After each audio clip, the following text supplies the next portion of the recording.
Ei, gente, bom dia. Vocês estão conseguindo me escutar bem?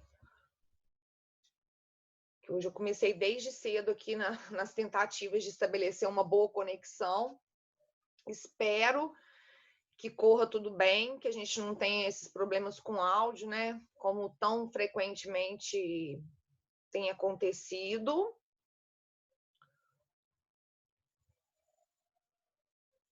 Esperar que o pessoal, que só tem 4 pessoas.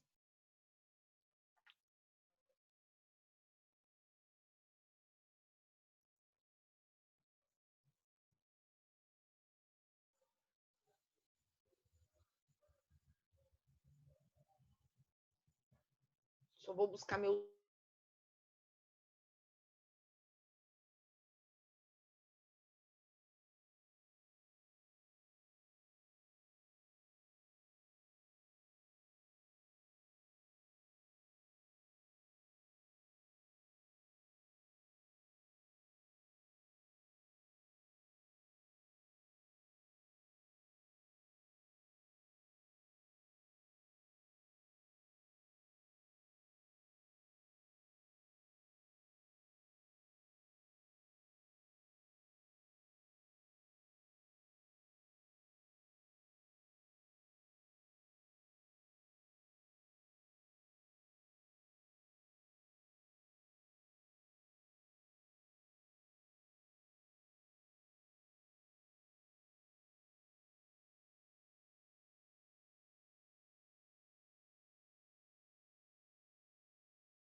Fátima.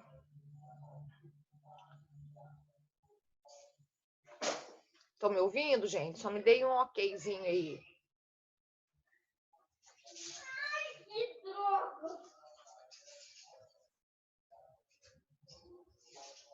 Então, beleza.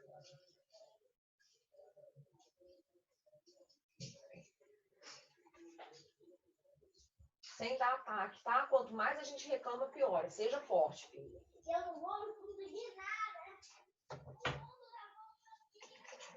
Não tá, não. Tem uma criança que se revoltando com a aula online. É difícil, né? Pensa bem, para uma criança de 7 anos. Nossa Senhora, agora ela todo dia aí tá tudo bem. Começa a chegar perto do horário da aula. Nossa, gente, ela começa, o mundo está contra mim, eu não aguento e não sei o quê. Ai, que administrar esses conflitos. Gente, olha, então eu vou dando sequência, tá? Porque... Só um minutinho.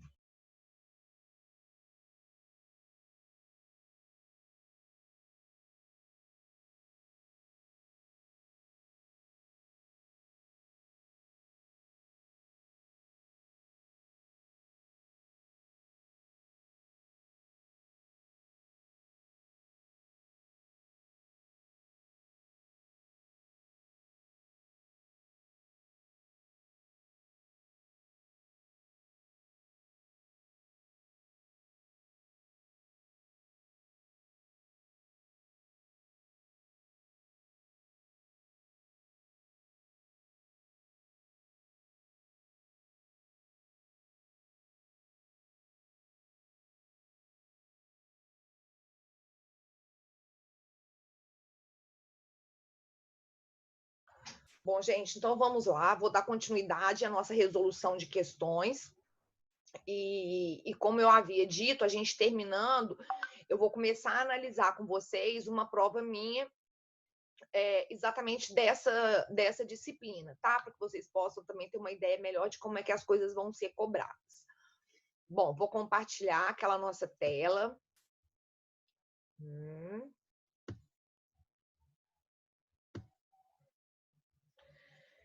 Quero só que vocês me falem, porque eu não sei exatamente qual foi a última questão que nós resolvemos.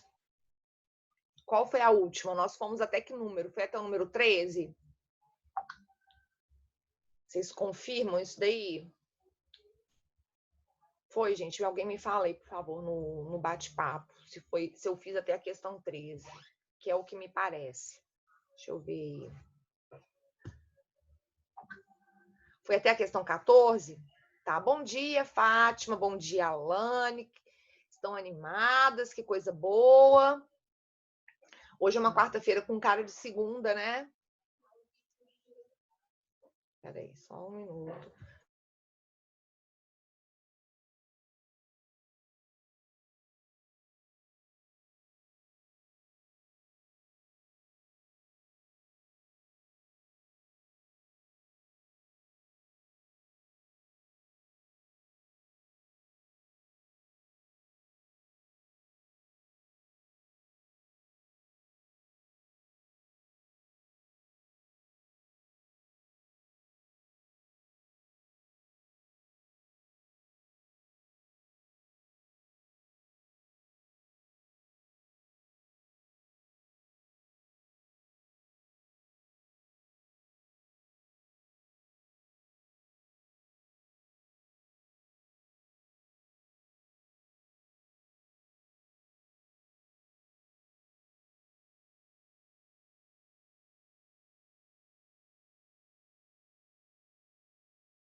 Desculpa, gente, tá difícil lidar com a criança aqui. A criança simplesmente se recusa a fazer aula online, que não aguenta mais, é tudo culpa do coronavírus, realmente, né? Mas o que a gente vai fazer?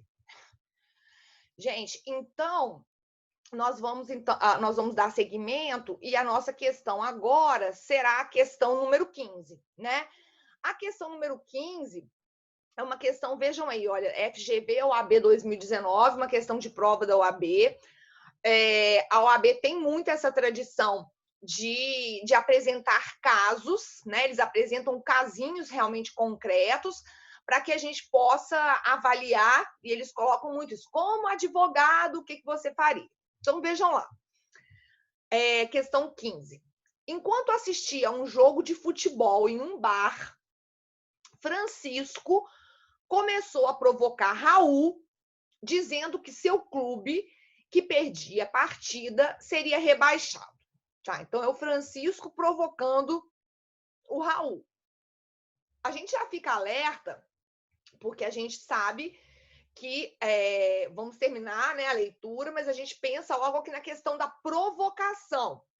Lembrando que a provocação não justifica, não faz incidir a legítima defesa, né? Essa provocação aqui por si só, não. Inconformado com a indevida provocação, Raul, que estava acompanhado de um cachorro de grande porte, atiça o animal a atacar Francisco, o que efetivamente acontece. Na tentativa de se defender, Francisco desfere uma facada no cachorro de Raul, o qual vem a falecer. O fato foi levado à autoridade policial, que instaurou o inquérito para apuração.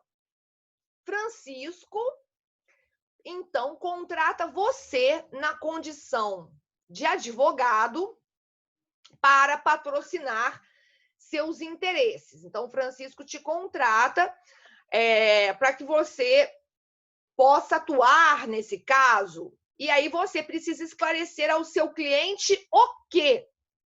Vejam só. Esse caso aqui é interessante, né? Não é dos mais complexos, mas vocês certamente se lembram que nós falamos o seguinte: o ataque de animal,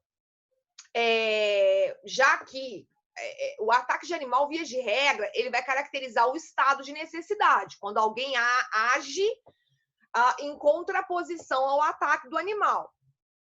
Porém, quando esse ataque de animal acontece porque o animal foi induzido por um ser humano, no caso aqui o dono, né? Quando há um comando para que esse animal ataque, a situação muda de figura, porque aí sim eu vou tratar esse ataque, quer dizer, eu vou tratar a reação a esse ataque como legítima defesa, tá? E nesse caso fica bastante claro que o animal, que o cachorro atacou o Francisco exatamente porque ele foi atiçado, né? Ele foi atiçado pelo seu dono. Deixa eu até saber, o Raul, que estava o Raul, que é o dono do cachorro, tá? Então, vejam só, como é que fica essa situação, já que o Francisco reage a esse ataque do animal. A grande questão aqui esse ataque do animal vai configurar perigo atual, que seria estado de necessidade, para justificar, né, o fato do Francisco ter reagido e matado o animal, ou esse ataque do animal vai caracterizar agressão injusta, para que a gente possa justificar isso com base na legítima defesa. Bom, é exatamente o que eu esclareci para vocês inicialmente. Como o animal aqui, o ataque não partiu dele de maneira voluntária, o ataque partiu do dono que determinou, que deu a ordem para que o animal o fizesse, a gente vai cogitar da ocorrência da legítima defesa. Então, a gente vê aí, letra A, não poderá alegar qualquer excludente da ilicitude em razão da sua provocação anterior. Não faz sentido, porque, lógico, a provocação ela não justificaria essa ação por parte do Raul. Atuou escorado na excludente da ilicitude da legítima defesa. Exatamente essa, a letra B, porque nas seguintes a gente vê aqui, a letra C, praticou conduta atípica porque a vida do animal não é protegida penalmente. Está errado. E atuou escorado na excludente da ilicitude do estado de necessidade, que é a grande pegadinha, né? Você saber aqui se é estado de necessidade ou legítima defesa. Portanto, nesse caso, fica claro que é uma situação de legítima defesa, já que o animal ele foi realmente o ataque desse animal parte de uma ordem do seu dono. Então, nesse caso, a gente vai considerar ou a gente vai equiparar esse ataque à injusta agressão, que, portanto, caracterizaria a atuação em legítima defesa, tá? Então, nessa questão número 15, a nossa resposta correta é a letra B. Agora aparece uma outra questão aqui, ó. Vejam só. O Miguel, outra questão de OAB. Olha que questão da OAB, muito corriqueiramente, eles não vão ficar perguntando para vocês o que é, identificar certo, casos concretos. O Miguel, com 27 anos de idade, pratica conjunção com a Maria, uma jovem saudável de 16 anos de idade, na residência desta, que consente com o ato. Então, a primeira coisa que a gente pensa, olha, o Miguel tem 27, eles também tentam induzir vocês a ele. O Miguel ele teve relação sexual com uma menor. Sim. Só que, no crime de estupro, aquilo que a gente chama de presunção de violência, quer dizer, se dá em relação ao menor de 14 anos, tá? Então, se o Miguel tivesse mantido relação sexual com a Maria e a Maria tivesse 13 anos, pouco importaria se a Maria houvesse consentido ou não. Por quê? Para fins de configuração do crime de estupro, a violência ela é presumida quando a vítima tem menos de 14 anos. Então, mesmo que a Maria houvesse consentido, haveria o crime de estupro, inclusive o chamado estupro de vulnerável. Só que aqui, nesse caso, o Miguel tem 27 anos, A Maria é menor, ela tem 16, só que ela consentiu. Então, com 16 anos, esse consentimento da Maria, ele é um consentimento perfeitamente válido, certo? Bom, na mesma data e também na mesma residência, a irmã de Maria, chamada Marta, com 18 anos, permite que o seu namorado Alexandre quebre todos os porta-retratos que estão com fotos de um ex-namorado. Aqui, pensa-se, essa destruição dos porta-retratos poderia fazer a gente pensar no crime de dano, né? Então, esse namorado aqui da Marta, ele estaria praticando o crime de dano porque ele está destruindo os porta-retratos da casa dela.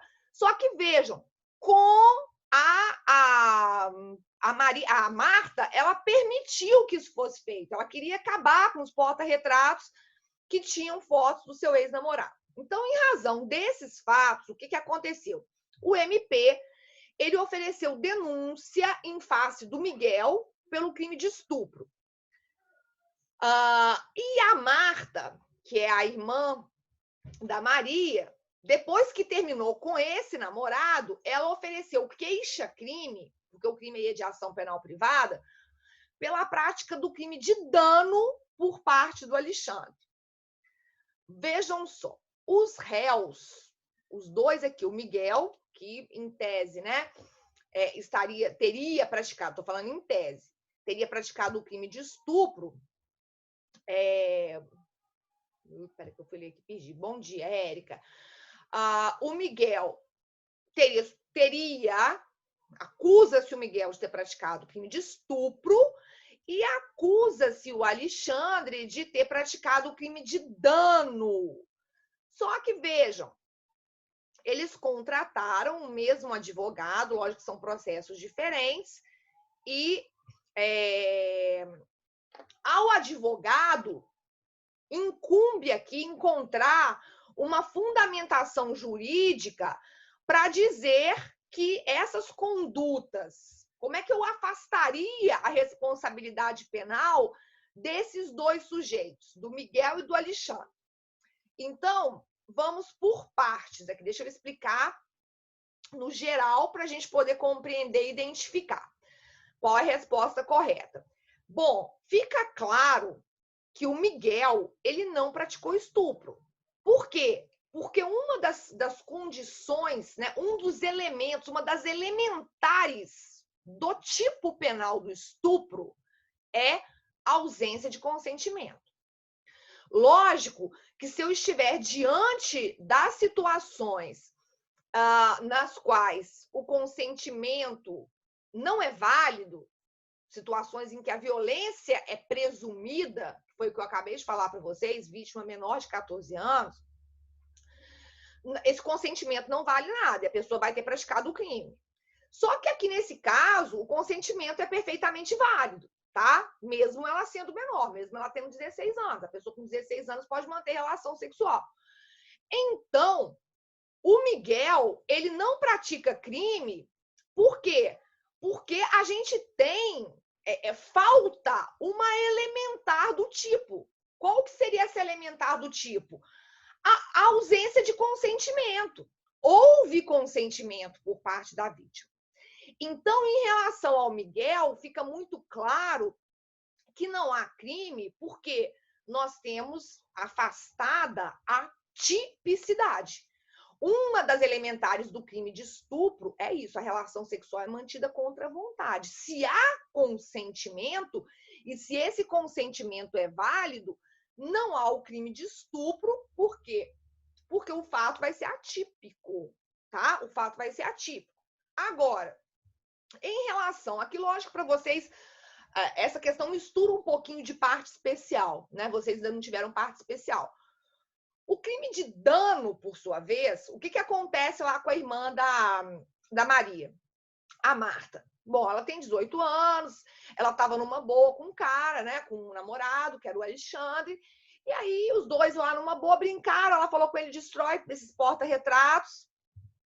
Só que depois eles terminaram e ela entrou com uma queixa-crime, que é a peça acusatória nos crimes de ação penal privada, como é o caso do crime de dano, e ela não quis, queria que de alguma maneira fosse punido. Só que o que acontece? No crime de dano, para que o crime de dano se configure, é preciso que o agente ele tenha a intenção de prejudicar, de causar prejuízo patrimonial à vítima. E nesse caso, fica claro que o Alexandre ele não queria causar prejuízo patrimonial. Ele destruiu os porta-retratos com fotos do ex-namorado. Inclusive porque a Marta, que até então era a namorada dele, ela permitiu, vamos destruir.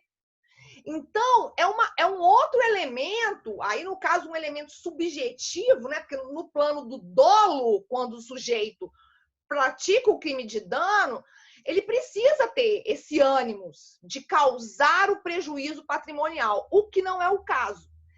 Então, a gente conclui que em ambas as situações, seja no caso do Miguel, que supostamente está sendo acusado do estupro, seja no caso do Alexandre, que está sendo acusado do dano, o que faltam? Faltam elementos do fato típico. Portanto, vejam lá, aí aparece a letra A. Causa supralegal excludente da ilicitude em relação ao Miguel primeiro, né? E causa supralegal excludente da culpabilidade em relação ao Alexandre. Tá errado. Causa excludente da tipicidade em ambos os casos. É essa daí. Depois, na letra C, fala-se a causa excludente da tipicidade, primeiro em relação ao Miguel, e supralegal de exclusão da ilicitude em relação ao Alexandre, tá errado. E letra D, causa supralegal de excludente da ilicitude em ambos os casos, tá errado. Então, nessa daqui, a nossa alternativa a ser marcada é a alternativa letra B, ok? Entenderam isso, gente? Entenderam essa questão aí a importância de se verificar como é que você está afastando a responsabilidade penal? Aqui, nos dois casos, nós estamos afastando exatamente porque falta um elemento da tipicidade, tá? O fato deixa de ser típico. Eu nem vou chegar lá no plano da ilicitude e da culpabilidade, ok? Seguimos com mais uma questão de OAB. Olha, vejam, casinho de novo, questão da OAB, casinho. Essa aqui de 2016. Essa aqui, ó, também questão complicada, porque envolve aí várias ações, mas questão até, digamos, não está no rol daquelas questões improváveis, não. Olha aqui. A Débora, ela estava em uma festa com o seu namorado Eduardo. Então, Débora e Eduardo, são namorados, estavam na festa. E algumas amigas, quer dizer, estava na festa com o Eduardo com algumas amigas. Quando percebeu que Camila, colega de faculdade, insinuava-se para o Eduardo. Tá? Então, o casal é Débora e Eduardo, e a Camila, segundo a Débora, estava se insinuando para o namorado dela. Cega de raiva, Débora esperou que Camila fosse ao banheiro e a seguiu. Chegando lá e percebendo que estavam sozinhas no recinto, Débora desferiu vários tapas no rosto de Camila, causando-lhe lesões corporais de natureza leve. Tá? Então, a Débora, com ciúmes, não temos que entrar no mérito aqui de Camila estava certa, estava errada, insinuou-se, não insinuou-se, você não resolve isso com tapa, né? Então, a Débora está errada. A Débora foi para o banheiro e agrediu a Camila. O fato é que a Camila, por sua vez, a Camila ficou atordoada com o acontecido e somente deu por si quando a Débora já estava saindo do banheiro, vangloriando-se da surra dada. Então, a Camila ficou ali, né, atônita com o que havia acontecido. E a situação de agressão que a Camila sofria, agressão injusta, ninguém tem dúvida disso. Só que a agressão acabou. Né? A Débora já tinha saído, a Débora está errada, ninguém vai dizer que a Débora não vai. A Débora iria responder criminalmente, claro. A Débora está, inclusive, estava se vangloriando da suposta surra. Só que aí o que aconteceu? A Débora já estava saindo. E aí, a Camila, com ódio da sua algoz, ela levanta-se do chão, agarra a Débora pelos cabelos e a golpeia com uma tesourinha de unha que ela carregava na bolsa, causando-lhe lesões corporais de natureza grave. Bom, vejam, em relação à conduta da Camila, vamos apurar aqui qual seria a afirmativa correta. Qual que é a ideia? Todo mundo vai pensar, não, ela agiu em legítima defesa? Olha, eu preciso da agressão injusta, atual ou iminente. Se foi aquilo que a gente falou em algumas questões atrás, quando nós analisamos um outro caso também, que tinha 2 sujeitos, se desentenderam, aí um apanhou, ficou desacordado, quando o outro já estava lá fora do bar, aquele que apanhou foi atrás. E aí eu falei para vocês, isso não vai ser legítima defesa. Por quê? Porque nós entramos, inclusive, naquela questão do animus defendendi. Esse elemento subjetivo, esse animus defendendi, o sujeito estar agindo em legítima defesa, ele pressupõe que haja a atualidade, que a agressão seja atual ou iminente. Nesse caso aqui, a agressão da Débora ela já tinha cessado. A Débora já estava saindo, inclusive a Débora estava se vangloriando. Então, isso não se... mas a Camila não podia bater para se defender. O bater da Camila nesse exemplo aqui não é para se defender, tá? A Camila foi atrás e golpeou com a tesourinha para se vingar, não foi para se defender. Se naquele momento que a Débora tivesse atacado, ela tivesse reagido e as duas tivessem entrado ali, imaginem, numa luta corporal, a Camila estaria agindo em legítima defesa. Agora não, a agressão já havia cessado. Então, vejam aí, não agiu em legítima defesa. A alternativa A e B estão erradas. Ficará isenta de pena por inexigibilidade de conduta diversa, né? Que supostamente afastaria a culpabilidade. Também está errado. A Camila, ela responde, ela praticou o crime de lesão corporal de natureza grave, tá? Agora, ela poderá ter a pena diminuída, porque nesse caso, aquelas situações, né, de estar agindo sob violenta emoção, porque ela tinha acabado de sofrer aquele ataque, isso poderia fazer, sim, com que a sua pena diminuísse, ok? Agora, não é uma hipótese de legítima defesa. O que a gente tem que ter em mente é porque, às vezes, a gente pensa de maneira equivocada, eu sofri uma agressão, passou, e depois a minha reação ela não faz sentido, eu não vou estar em legítima defesa porque eu sofri aquela agressão no passado, tá? Às vezes, lógico, a gente consegue enxergar isso melhor quando é um passado distante, mas acabou de acontecer a agressão cessou, se a agressão cessou, eu tenho que recorrer a outros meios. Olha, eu estou indignada porque aquela pessoa me agrediu, então o que você vai fazer? Você vai recorrer aos órgãos institucionais. Eu vou na polícia, a providência que você tem que tomar é essa.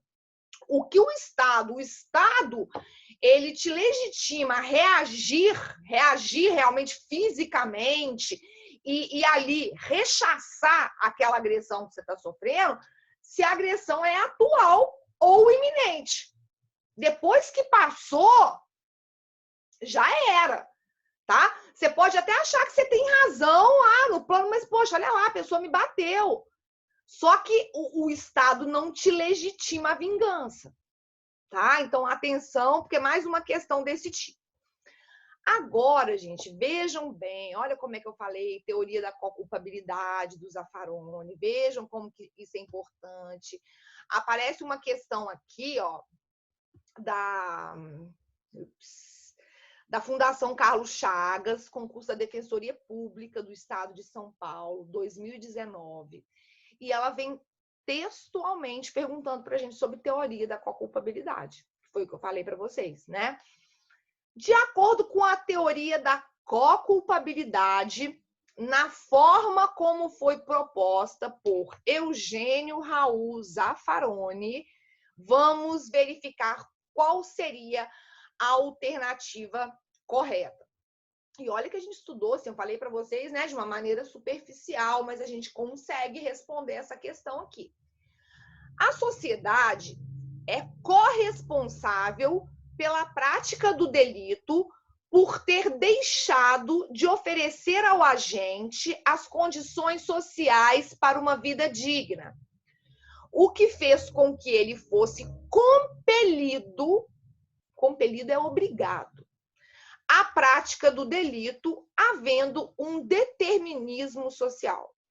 Gente, essa primeira alternativa, ela nitidamente é incorreta, né? Em momento algum, por mais que possa haver algum tipo de questionamento à teoria do Zaffaroni, e há, né? Existem muitos, até aí a sociedade seria corresponsável por não oferecer as condições sociais necessárias. Até aí a gente entende bem.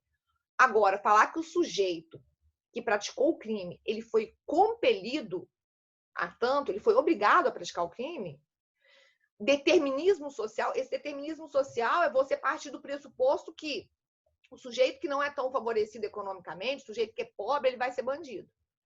Não, definitivamente não é isso que o Zaffaroni está falando, tá? Então tá errado. Letra B. O agente que não teve acesso às mesmas oportunidades e direitos conferidos a outros indivíduos da sociedade possui um limitado âmbito de autodeterminação, o que enseja a redução do seu grau de culpabilidade. Olha, a questão não é essa. O que propõe a teoria da culpabilidade é até que no âmbito da culpabilidade faça-se incidir uma atenuante. Agora, em momento algum, o Zaffaroni está dizendo que aquele sujeito que foi, vamos dizer que foi prejudicado, né? Porque não seria, mas aquele sujeito que tem condições econômicas, condições financeiras desfavorecidas em relação aos demais, porque a sociedade não conseguiu promover essa ação igualitária, ele tem um âmbito de autodeterminação limitada. É mais uma vez você querer vincular como se fosse uma relação direta pobreza com criminalidade. Errada. A letra C. Na medida em que a miserabilidade do agente constitui um fator que reduz a sua liberdade de escolha, não pode ser assim também, né? E contribui para a adoção do comportamento ilícito, é possível concluir que a pobreza é uma das causas da criminalidade. Não é isso que o Zaffaroni está falando também, tá? Não é isso que o Zaffaroni. A gente querer fazer esse entendimento, forçar a barra para esse entendimento, né? Não, pobreza é causa de criminalidade. Não é assim, tá? Também está na mesma linha. Agora, vejam aí a letra D. O Estado, ele é corresponsável pela criminalidade por ter deixado de oferecer a todos os indivíduos direitos e oportunidades iguais. Até aí, ok. Devendo descriminalizar os delitos patrimoniais que são típicos das classes menos favorecidas. O Zaffaroni está falando que o Estado descriminalizar crime patrimonial? Não. Isso é absurdo também, né? Ah, não, acabaram. Então, como essas pessoas menos favorecidas economicamente, elas acabam praticando, em maior parte, os delitos patrimoniais, então o que o Zaffaroni propõe, a 17 ficou letra D, sim, Geldes. Uhum. Não é o que o Zaffaroni propõe, tá? Ele não está propondo que descriminalize, deixe de existir crime patrimonial, não é isso. E aí sobra a letra E, que vai nos dizer o seguinte: a situação de miserabilidade em que vive o agente, a concordância aqui não está legal, o condiciona a realização do comportamento ilícito, devendo ser excluída a sua culpabilidade, uma vez que ele não dispõe de qualquer liberdade de vontade. Opa, peraí, tá errado essa aqui também. Peraí. Não, a resposta certa vai ser a letra B. Essa é a que está totalmente errada. Olha a letra E. A letra E fala: a situação de miserabilidade em que vive o agente o condiciona a realização do comportamento ilícito. É mais uma vez falando. Se é miserável, vai ser bandido. Devendo ser excluída a sua culpabilidade. Ninguém está falando que vai ser excluída a culpabilidade. A gente vai falar que a culpabilidade vai ser reduzida, uma vez que ele não dispõe de qualquer liberdade de vontade. Não. Isso está totalmente errado. Fica aqui, deixa eu até voltar lá, olha a B. O agente que não teve acesso às mesmas oportunidades e direitos conferidos aos outros indivíduos, tá? Eu acho até meio forçação. Ele possui um âmbito de autodeterminação limitado. A liberdade de escolha, a liberdade de agir dele, né, talvez conforme a lei, é mais difícil do que a dos sujeitos que foram brindados com todas as oportunidades. Então, isso ensejaria uma redução do seu grau de culpabilidade. Essa é que responde melhor, porque essa letra está muito errada. Tá? Compelido. Ainda mais quando é teoria, né? Para tentar colocar isso na prática é difícil. Essa aqui não foi lá tão fácil, não. Deixa eu só ver azul. Vai ter que ficar essa daí. Na medida em que a miserabilidade do agente constitui um fator que reduz sua liberdade de escolha. Não. Então, é essa letra B, tá? Mas, realmente, a gente tinha que... bem interpretativa, né? Mas, enfim, na 18 fica como alternativa correta a letra B. Questão 19, questão de MP, olha lá, para quem quer ser promotor, né? Ministério Público do Estado de Alagoas, de 2016. Vamos verificar o que nos diz essa 19. Olha lá, em seu primeiro evento na faculdade, Rodrigo ingeriu com a intenção de comemorar grande quantidade de bebida alcoólica. Então, o Rodrigo bebeu todas. Apesar de não ter a intenção, a grande quantidade de álcool fez com que Rodrigo ficasse embriagado e, em razão desse estado, acabou por iniciar uma discussão desnecessária e causar lesão corporal grave em José, ao desferir contra ele 2 socos. Bom, tá claro que essa embriaguez dele aqui é a embriaguez voluntária ou culposa. Não é a pré-ordenada, porque ele não bebeu querendo praticar crime, mas também não é a embriaguez acidental, decorrente de caso fortuito ou força maior. É aquela hipótese de embriaguez voluntária ou culposa, teoria da actio libera in causa. Ele bebeu porque ele quis, tá? Ele bebeu porque ele quis, ele queria comemorar, etc, etc, só que passou da conta, ficou muito doido e acabou praticando o crime, né? Ele discutiu com outro sujeito e acabou agredindo-o fisicamente. Então, vejam lá. Todas essas informações acima foram confirmadas na investigação criminal e, ao analisar as conclusões desse procedimento, desse inquérito policial, o que o promotor de justiça terá que reconhecer? Letra A. Ausência de culpabilidade diante da situação de embriaguez culposa. Está errado. Porque nós sabemos que a embriaguez culposa, ela não afasta a culpabilidade. A única que vai afastar a culpabilidade vai ser qual? Aquela que a gente viu lá. A embriaguez completa, decorrente de caso fortuito ou força maior. Então, aqui ele vai responder normalmente.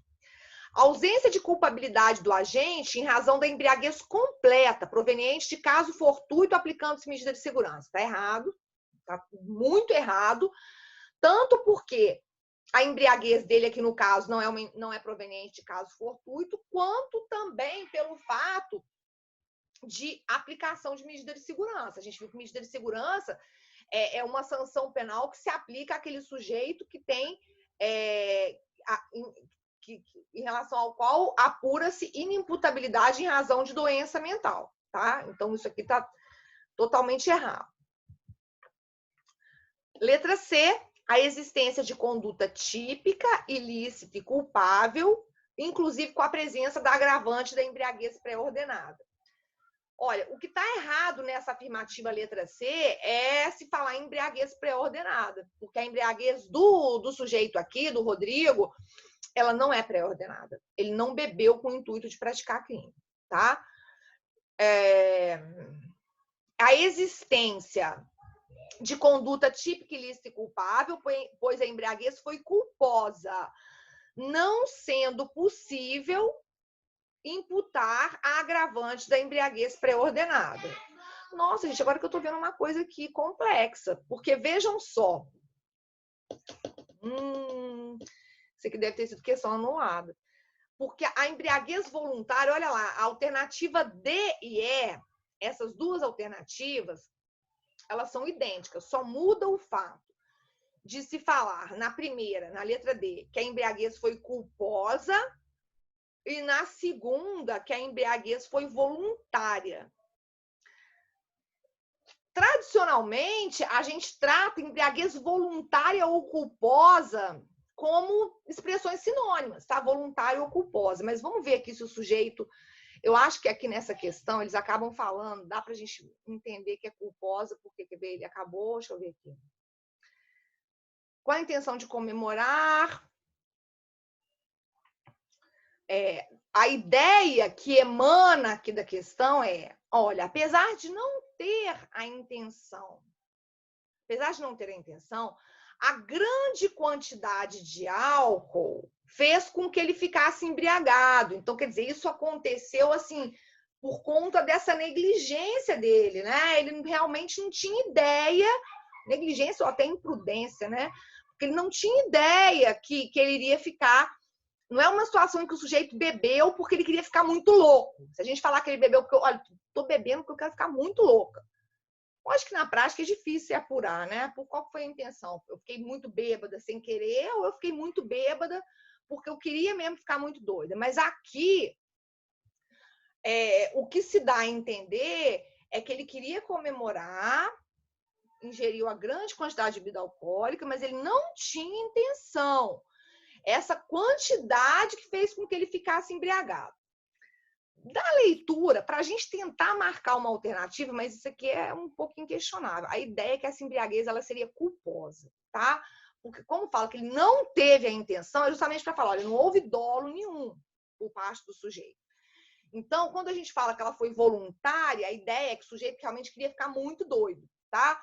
Então, nessa daqui, a assertiva que melhor se adequa é essa letra D, a existência de uma conduta típica, ilícita, culpável. Ele vai responder por esse crime que ele praticou, porque a embriaguez foi culposa, não sendo possível imputar a agravante da embriaguez pré-ordenada. Pré-ordenada a gente sabe que realmente não foi, porque ele não tinha intenção de praticar crime. Agora, essa questão, depois eu vou até olhar para verificar como é que isso ficou, porque é discutível, porque a grande parte da doutrina fala que trata embriaguez voluntária ou culposa como se fossem expressões sinônimas, tá? E aí eles colocaram duas assertivas, uma com a culposa e outra com a voluntária, né? Fazendo essa diferenciação. Mas, para marcar uma assertiva, a gente marcaria a letra D, fazendo a ressalva, deixem isso registrado aí, que essa letra, essa questão seria uma questão realmente passível de ser contestada, porque vocês vão verificar que na doutrina majoritariamente se tratam as duas modalidades de embriaguez como sinônimas, tá? Não se faz essa distinção. E aí vamos para a última questão desse nosso rol, depois dessa odisseia de resoluções. A Defensoria Pública do Estado aqui de Goiás, o último concurso que teve foi 2010. Acho que foi o último. Não, se bem que eu acho que não. Depois teve algum outro. Não sei. Vamos lá. Um determinado grupo de meliantes sequestra a mulher e os 2 filhos de A, gerente de banco, e exige que o mesmo os auxilie num roubo que farão contra uma agência bancária em que trabalha o gerente do banco. Isso aqui já faz a gente lembrar de um exemplo que a gente viu quando a gente estudou inexigibilidade de conduta adversa, né? Visando proteger sua família, A acaba auxiliando no referido roubo. Nesse caso, esse gerente de banco A, ele deve ser absolvido em virtude da existência manifesta de uma causa excludente da... É excludente da ilicitude? A gente consegue enxergar que está de necessidade, legítima defesa? Não, né, gente? Esse aqui é um exemplo típico de que a gente já logo encontra aqui, é uma excludente da culpabilidade por inexigibilidade de conduta diversa. Exemplo típico de quê? Coação moral irresistível, tá? Essa aqui até que tá bem tranquila, tá bom? Então, com isso, encerramos essas nossas questões, esse nosso treinamento, né? Essa nossa análise de questões. Vejam que realmente é bem diferente quando a gente, de fato, vai resolver as questões da situação em que a gente está estudando a teoria. Eu separei aqui, para a gente dar uma olhadinha também, uma provinha minha. Olha lá. Ih, gente, peraí, que o negócio ficou ruim aqui. Olha aqui, ó, a minha prova. Que legal. Cheia de charge.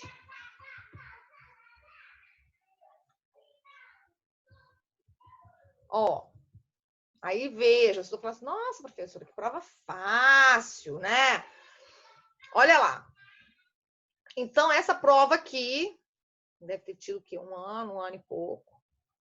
1 ano e meio. Tá lá, a minha prova com 1, 2, 3, 4, 5, foram 6 questões. 6 questões de múltipla escolha e 2 questões dissertativas baseadas em charges, para vocês desenvolverem e aguçarem, né, os seus espíritos críticos. 2 questões dissertativas, cada uma valendo 2 pontos, né? Então, 6 pontos de múltipla escolha, 2 pontos e 4 pontos de dissertativa. Vamos dar uma olhadinha aqui nas nossas múltiplas escolhas. Vocês me falarem se está muito fácil. Se não é de vocês, eu posso pegar mais pesado. Bom, mas está tranquilo. Olha lá, primeira questão. Identifique a alternativa incorreta. O consentimento do ofendido pode figurar como causa supralegal de exclusão da ilicitude, exigindo-se, para tanto, dentre outros requisitos, que o bem jurídico protegido seja disponível, certo? Né? O consentimento é uma causa supralegal e, dentre outros requisitos, por exemplo, o consentimento tem que ser válido, mas um dos requisitos exigidos é que o bem jurídico seja protegido. Perdão, que o bem jurídico protegido seja disponível. Ok. Alternativa B, o pugilista, lembrando que é o lutador de boxe, que desfere vários golpes contra o seu adversário numa luta, causando-lhe lesões corporais, teria sua responsabilidade penal afastada pela justificante do exercício regular do direito, certo? Né? Atividades desportivas, desde que, segundo as regras daquele esporte, são excludentes da ilicitude, exatamente por parte aí, ou caracterizando-se o exercício regular de um direito. Letra C. O oficial de justiça, olha, praticamente os exemplos que eu tratei com vocês em sala. O oficial de justiça que arromba a porta do domicílio de alguém e apreende um televisor para cumprir uma ordem judicial, age no estrito cumprimento do dever legal. Tá certo? A doutrina diverge sobre a natureza dos ofendículos. Lembra dos ofendículos? Que a gente falou sobre isso na aula? Cerca elétrica, concertina, caco de vidro na ponta do muro, né? Fincos afiados de... E realmente existe uma certa discussão na doutrina, porque alguns vão falar, embora alguns vão falar que seria exercício regular de um direito. Deixa eu só ver se tem alguém me falando. Alguém está me falando alguma coisa que apareceu aqui? Bom, então os ofendículos têm essa discussão. Para alguns seria exercício regular de um direito, para outros seria legítima defesa. Embora acabe prevalecendo... Bom, mas aqui falou bem, não vou entrar nesse mérito. O estrito cumprimento do dever legal é compatível com os crimes culposos, pois o dever legal pode importar em conduta negligente, imprudente ou imperita. Isso aqui a gente, inclusive, tinha falado. Crime, estrito cumprimento do dever legal é incompatível com crime culposo. Só dá para a gente cogitar a alegação de estrito cumprimento do dever legal se o crime for doloso. Então, essa está errada. Alternativa a ser marcada, alternativa letra E, que é a incorreta, tá? Uma segunda questão que eu até tirei de concurso de delegado de polícia, daqui de Goiás. Olha, fácil também, bem fácil. Veja que eu coloquei umas questões de múltipla escolha bem direitinhas. O policial que, encontrando-se em situação de troca de tiros com delinquentes, então o policial está lá, olha a situação do confronto, acerta um dos delinquentes, causando-lhe a morte, poderá ter sua ilicitude afastada.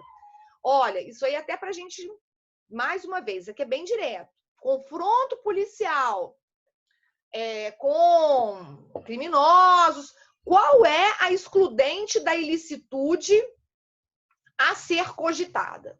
Legítima defesa, tá? Não estou dizendo que porque lógico que a gente tem que avaliar, no caso concreto, se estão presentes os requisitos da legítima defesa.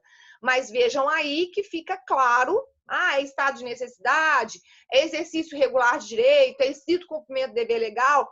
Não é cabível excludente, porque o policial tem o dever legal de enfrentar o perigo, aí não é situação de perigo, é situação de agressão. Portanto, nessa segunda questão, bem fácil, alternativa a ser marcada, letra B.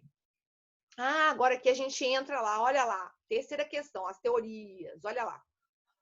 Para a teoria psicológica, para a gente marcar certa, né? Pode-se afirmar que, para a teoria psicológica da culpabilidade, fundada em bases nitidamente finalistas.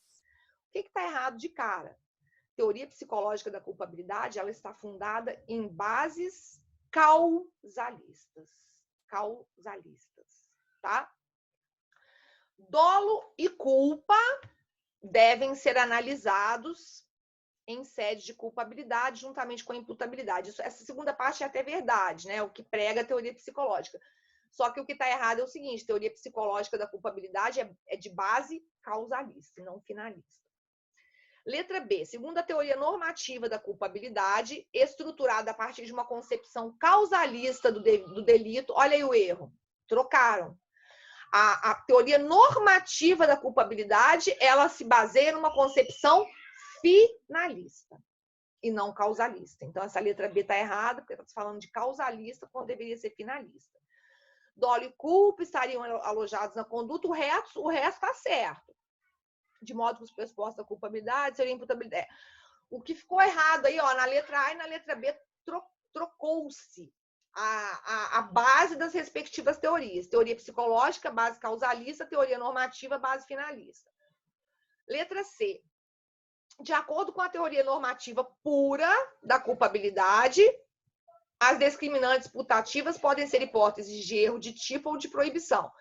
Está errado, porque a teoria que fala que as discriminantes putativas podem ser erro de tipo ou erro de proibição é a teoria normativa limitada, não é a pura, é limitada. E aí vai ver. A teoria normativa limitada da culpabilidade, adotada pelo Código Penal Brasileiro, estabelece que as discriminantes putativas configuram, em todos os casos, erro de proibição indireta. Está errado, porque a teoria normativa limitada ela vai falar exatamente, pode ser erro de tipo, pode ser erro de proibição. E a letra E, todas as alternativas são incorretas, que era a que vocês deveriam marcar, tá? Todas são incorretas. Quarta questão, mais uma questão aí de concurso de delegado de polícia, Paraná, 2013, sobre embriaguez. Olha que eu não peguei, na próxima aula eu vou resolver uma outra prova minha, que pega mais na parte de legítima defesa e estado de necessidade. Porque aqui tá mais facilzinho, né? Aqui foi uma outra estrutura, eu coloquei, que eu me vali de seis questões de múltipla escolha e 2 dissertativas. Mas vejam aí, sobre embriaguez. Vamos verificar quais são as corretas. Primeira assertiva, a embriaguez voluntária ou culposa. Tá vendo como que embriaguez voluntária ou culposa é tratada como sinônimo? Naquela questão lá atrás que a gente viu, aquilo lá deve ter sido anulado. Vou até procurar saber. A embriaguez voluntária ou culposa completa exclui a imputabilidade penal pela conturbação psíquica provocada pelo estado de embriaguez. Está errado. A gente sabe que a embriaguez voluntária ou culposa não me interessa. Ainda que ela tenha sido completa, vale a chamada teoria da axio libera in causa. A ação é livre na causa. O cara bebeu porque ele quis. Tá? Mas no momento em que ele praticou o fato, ele estava completamente louco, não lembra de nada. Não interessa. Tá? Então, essa primeira está errada. A embriaguez patológica, olha lá, vamos lembrar da patológica? A embriaguez patológica, por exercer um trabalho progressivo de destruição das faculdades psíquicas do agente, poderá isentá-lo de pena ou diminuí-la de 1 a 2 terços. Essa está certa, porque lembra quando a gente falou até lá atrás, que eu falei de emoção e paixão, e eu falei das hipóteses de embriaguez patológica ou de toxicomania? Quer dizer, que é quando a pessoa realmente ela sai do plano ali da embriaguez para entrar no plano da doença mental.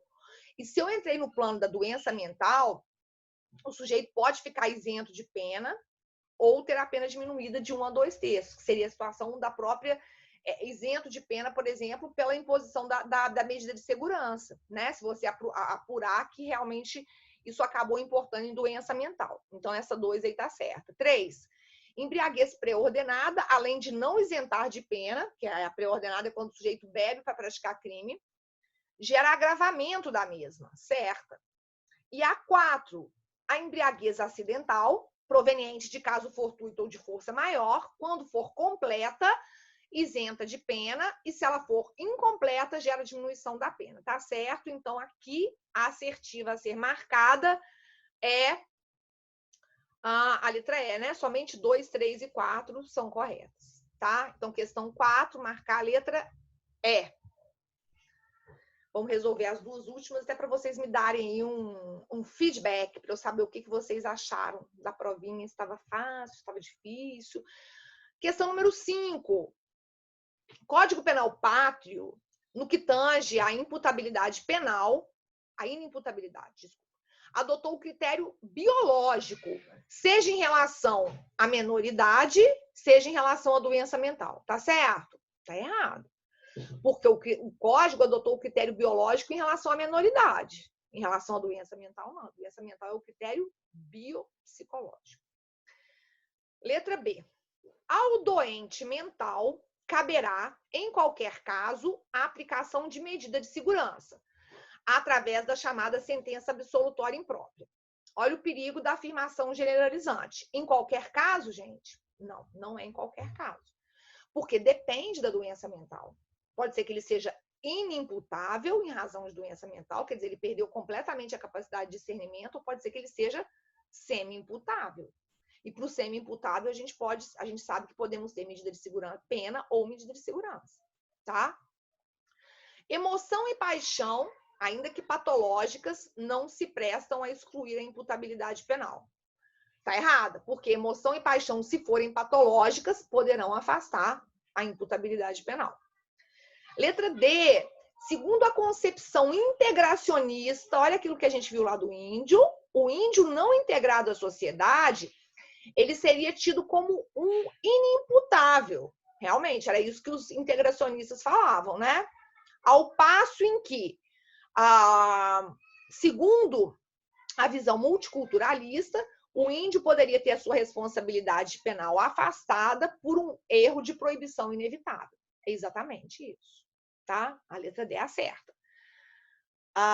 E a letra E fala que nos crimes permanentes, a superveniência da maioridade penal no curso da consumação do delito não poderá ensejar a imputabilidade penal do agente. Está errado, inclusive nós fizemos uma observação específica em relação aos crimes permanentes, dizendo que sim, em se tratando de crime permanente, quando eu tenho superveniência de doença mental, a superveniência da maioridade penal, esse sujeito que até então era menor e, portanto, inimputável, a partir do momento que ele completa os 18 anos, ele poderá, assim, ser perfeitamente imputável. Última questão aqui de múltipla escolha, concurso de delegado de polícia. Com relação às excludentes da tipicidade, da ilicitude, da culpabilidade, marque, à luz da legislação penal, a opção correta. Letra A. Estrito cumprimento do dever legal e obediência hierárquica são excludentes da ilicitude. Está errado. Porque estrito cumprimento do dever legal é excludente da ilicitude, mas obediência hierárquica é excludente da culpabilidade. Olha o que eu falei com vocês, trocadilhos o tempo todo. Coação moral resistível e exercício regular de direito são excludentes da culpabilidade. Está errado, exercício regular de direito é excludente da ilicitude e coação moral irresistível é excludente da culpabilidade. C, embriaguez voluntária e menoridade penal são excludentes da imputabilidade. Está errado. A menoridade é, mas a embriaguez voluntária não é.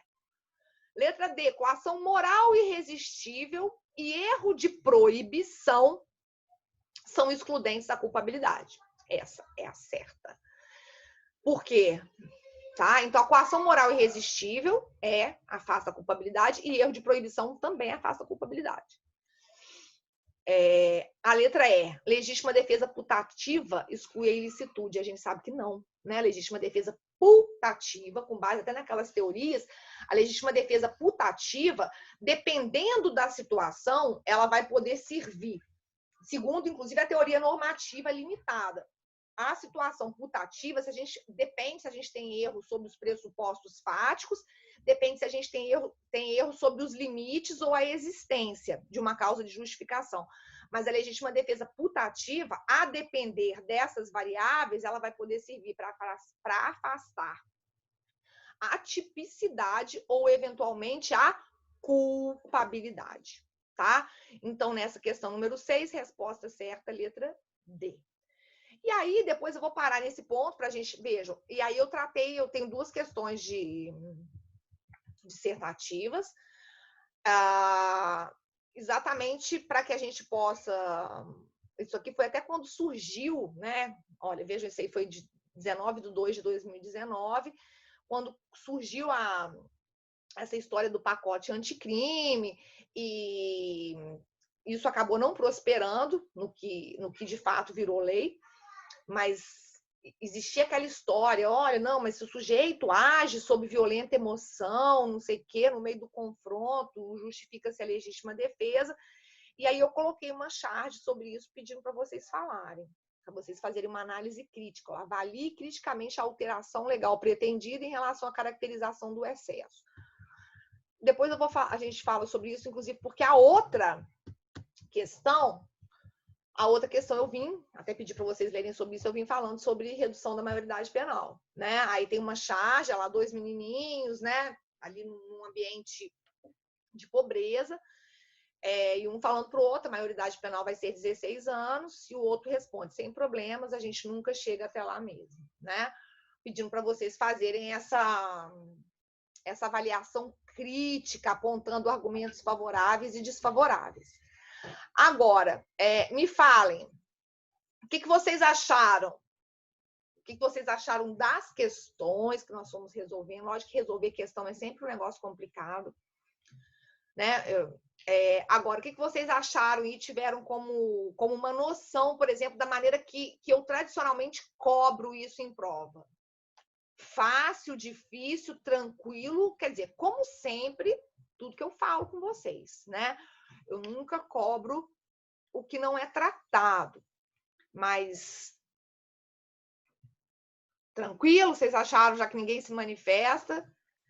Se existo, logo penso. Se pensar, eu desisto. Não, gente, vamos falar, não. Vamos falar aí numa boa, gente. Vamos falar sério. Vocês acharam tranquilo? As questões de múltipla escolha, tanto as que eu criei quanto as que eu selecionei para a prova, estavam tranquilas, né? As dissertativas é que vão exigir que vocês realmente...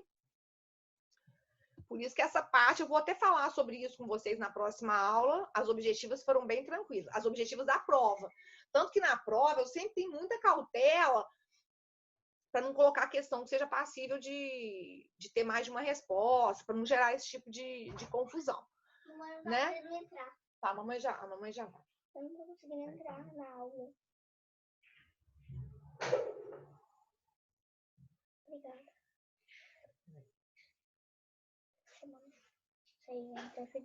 Pronto, pode ir lá.